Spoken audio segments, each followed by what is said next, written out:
Hello বন্ধুরা, good morning সবাইকে। তোমরা সবাই কেমন আছো? আশা করি সবাই ভালো আছো। আমিও ভালো আছি। আর এখন রেডি হয়ে আমরা যাব হচ্ছে স্কুলে, ছেলেকে নিয়ে স্কুলে যাব। সকাল সকাল ঠান্ডার মধ্যে ঘুম থেকে উঠে ছেলেকে রেডি টেডি করিয়ে দিচ্ছি, কারণ ওর আজকে পরীক্ষা তো স্কুলে যেতে হবে, কিছু করার নেই, কারণ ওর এখন এক্সাম চলছে। তো ইচ্ছা ছিল না এত ঠান্ডার মধ্যে ছেলেকে স্কুলে পাঠানোর, কিন্তু কিছু করার নেই, যেহেতু পরীক্ষা যেতে হবে। আর বাইরেটা তো ভীষণ কুয়াশা পড়ছে, ভীষণ ঠান্ডা। তো আমি ওকে মাস্ক পরিয়েছি, তারপর আবার চাদর দিয়েও ঢেকে নিচ্ছি, কারণ ওরও শরীরটা বেশি ভালো না।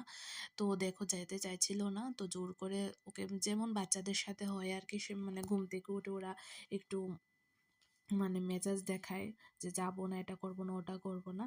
তো যেভাবে হোক মানিয়ে তারপর ওদেরকে নিয়ে যেতে হয়। আর আমাদের বাড়ি থেকে ওর স্কুলটা বেশি দূর না, 5 মিনিট সময় লাগে স্কুলের মধ্যে চলে যাওয়ায়। আর এখন স্কুল থেকে আমরা চলেও এসেছি, কারণ যেহেতু ওদের পরীক্ষা, তো 1 ঘন্টার মধ্যে ছুটি হয়ে যায়। ওদের এখন ওরাল টেস্ট আর কি, লেখা পরীক্ষা এখনো শুরু হয়নি।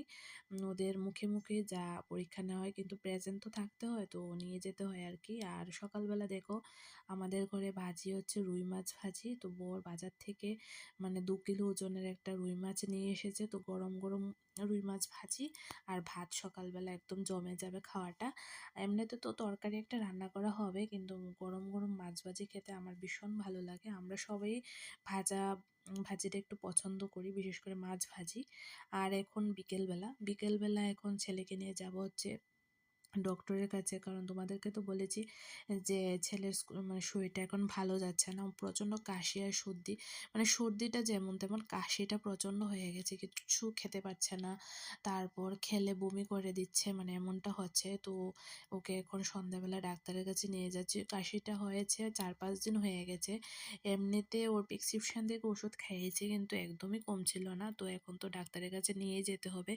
ইচ্ছে ছিল না এত ঠান্ডার মধ্যে ওকে ঘর থেকে সন্ধ্যাবেলা বের করার, কিন্তু কিছু করার নেই। তো তাই একটা গাড়ি ভাড়া করে নিয়েছি, কারণ যে যদি ছাড়া গাড়ি দিয়ে যায় না, সময়টা অনেকটা লেগে যাবে।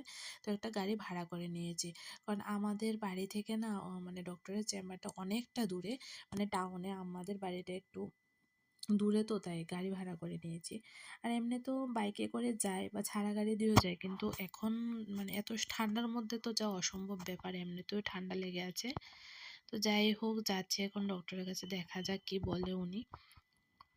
আর যেতে যেতে দেখো তোমাদেরকে একটু আমাদের এলাকাটা বা শহরটা দেখাচ্ছি, যেতে যেতে রাস্তাঘাটটা একটু দেখিয়ে দিচ্ছি। আর যারা আমার ভিডিওটা দেখো, পছন্দ করো, অবশ্যই আমার ভিডিওতে কমেন্ট এবং লাইক করে দিও। আর যেহেতু আমি ডেইলি ব্লগ দিতে পারি না, কিন্তু চেষ্টা করি আর কি। আর এটা হচ্ছে সায়েন্স সিটি, তোমাদেরকে দেখিয়ে দিলাম একটু করে, যেটাতে আমরা এখনও আসিনি, আসবো আসবো বলে এখনও আসিনি। তো চলে এসেছি ডক্টরের কাছে চেম্বারে। তো এখানে সিরিয়ালভাবে পেশেন্ট দেখা হয়। তো আমাদের নাম্বার এখনো আসেনি। তো ছেলে কোলে বসে আছে বাবার। তো ওর যখন শরীরটা ভালো থাকে না, ওর মন মেজাজটাও ভালো থাকে না। তো এখানে দেখো ওকে একটা মন ভালো করার জন্য ললিপপ কিনে দিয়েছি, আয়না দেখে দেখে ওটাও এনজয় করছে, খাচ্ছে। আর এটা হচ্ছে ব্যাগ বাজার, আমাদের আগরতলার যে ব্যাগ বাজারটা না, ওটা ত্রিপুরাতে, যারা ত্রিপুরার বাইরে আমার ভিডিওগুলি দেখো, ওদের জন্য বলছি এটা ব্যাগ বাজার। এখানে বিভিন্ন ধরনের ব্যাগ পাওয়া যায়। তারপর আমরা গেছি হচ্ছে একটা জলের বোতলের জন্য, যেহেতু ওর ঠান্ডা লেগে আছে, আর ঠান্ডার সময় বাচ্চাদেরকে অবশ্যই গরম জল খাওয়াটা দরকার। তো ওকে কি করা হয়, বারে বারে একটু একটু গরম জল মিশিয়ে মিশিয়ে খাওয়ানো হচ্ছে। অনেক সময় মনে হয় না ও নিজে খেয়ে ফেলে। তো ওখানে একটা গরম জল, যাতে জলটা যাতে গরম থাকে, এমন একটা বোতল কেনার জন্য আমরা এখানে চলে এসেছি। তো ডক্টরের চেম্বার থেকে ওটা বেশি দূরে না আর কি। তো এখান থেকে এটা দেখি পাই কিনা গরম জলের বোতল। তো চলে এসেছি, তো এখান থেকে নিয়ে তারপর আমরা বাড়িতে চলে এসেছি। আর দেখো অবস্থা, কুয়াশা, আমরা বাড়িতে আসছি, দুটো লাইট জ্বালিয়েও এখন কিছু দেখা যাচ্ছে না রাস্তা, এমনটা কুয়াশা দেখতে পাচ্ছ, অবশ্য তোমরা বুঝতেও পারছো। তো বাড়িতে চলে এসেছি আমরা। আর দেখো আমি ছেলেকে একদম নাক টাক ঢেকে নিয়ে আসছি, কিন্তু কিছু করার নেই। আর বাড়িতে চলে এসে এখন ছেলে ঠাম্মিকে দেখাচ্ছে যে ও কী এনেছে। আর এখানে মা ভাত রান্না করছে, দেখো মার প্রচণ্ড ঠান্ডা লেগে গেছে। তো এইভাবেই থাকে ঠান্ডার সময়। আর আজকের জন্য ভিডিওটা এখানেই শেষ করছি। Tata, good night.